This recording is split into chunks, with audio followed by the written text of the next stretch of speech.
ভাবছেন আমি ভূত ঘরে গিয়ে চরের আড়ালে আমি জোড়া ফুলে নামের পদ্ম ফুলে চলে এসেছি, কেউ তো বুঝতে পারেনি সিসিটিভি ক্যামেরাটা কিন্তু বেইমানি করবে না। আপনি জোড়া ফুলে ভোট মার থেকে পদ্ম ফুলে মারবেন, আপনি বেইমানি করলে আমাদের যিনি থাকবেন তিনি কিন্তু ধরে নেবেন। সুইচটা টেপার আগে আমাদের হাতে সুইচ থাকবে, আপনি কোন জায়গাটা সুইচ টিপছেন তাই।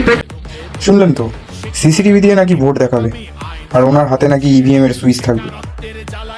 এই ধরনের আজগুবি আর ভয় দেখানোর কথাগুলো কেন বলা হচ্ছে জানেন?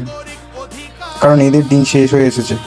যখন পায়ের তলা থেকে মাটি সরে যায় তখনই মানুষ এই রকম প্রলাপ বকতে শুরু করে। তৃণমূলের এই কর্মীরা বুঝে গেছে যে এবার আর আগের মতো যা খুশি তাই করা যাবে না।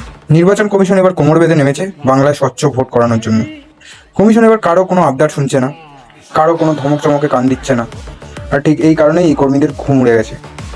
ভয় দেখিয়েই ভোটারদের আটকানোর এদের শেষ অস্ত্র। সিসিটিভিতে ভোট দেখা যাবে, সুইচ ওনাদের হাতে। আরে ভাই, নির্বাচন কমিশন কি ঘাস কাটে? সিসিটিভি থাকবে আপনাদের মতো সমাজ বিরোধীদের ওপর নজর রাখার জন্য, ভোটারদের জন্য নয়। আর ইভিএম এর সুইচ, ওটা এবার বাংলার মানুষদের জন্য। তৃণমূলের ডিরেকশনে এবার আর ভোট হবে না।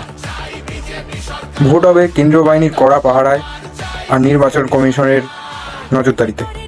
কুলতলি হোক বা গোটা বাংলা, মানুষকে বলবো এবার এদের হম্বিতম্বিতে কান দেবেন না।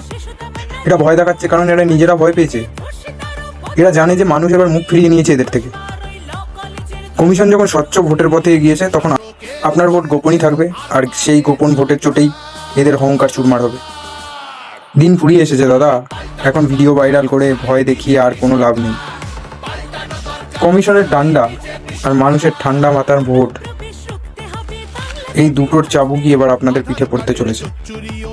তৈরি থাকুন, সাধারণ মানুষ আর আপনাদের এই কারচুপিতে ভুলবে না। এবার ভোট হবে স্বচ্ছ আর জয় হবে গণতন্ত্রের।